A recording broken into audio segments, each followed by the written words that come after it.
Bueno, creo que hemos hecho un partido serio, el equipo ha competido bien, sí que es verdad que antes de que metieran ellos el gol creo que podíamos habernos puesto nosotros por delante del marcador, creo que estábamos bien, lástima bueno, que al final ellos se han puesto por delante, pero yo creo que era un partido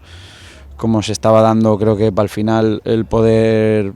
ganar 3 puntos era importante y creo que podíamos merecerlo, pero bueno, después de cómo ha sido, que se han puesto ellos por delante y luego hemos empatado, creo que ha sido un buen partido y nada, seguir compitiendo como lo estamos haciendo. Bueno, la semana que viene, pues ya el año pasado ya nos costó contra Mercantil, pues al final cada semana es un rival diferente y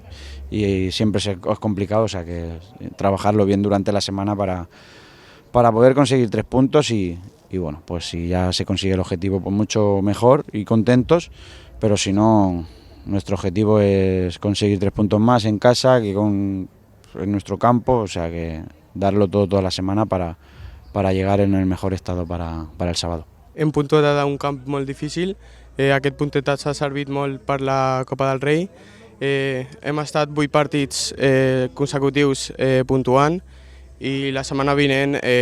ya puntuar para anar a la Copa del Rei. Yo creo que hoy hemos sido superiores a la Dan, hemos controlado el partido, hemos tenido más situaciones de gol, pero claro, la Dan sí que ha mostrado una cosa que en el fútbol es fundamental, que defiende muy bien, que aunque tú tengas el control del partido y llegues al último tercio de campo, pues en el área han defendido muy bien. Entre que ellos han defendido bien y nosotros que no hemos sabido elegir las situaciones, pues eso hace que mermen las ocasiones de gol.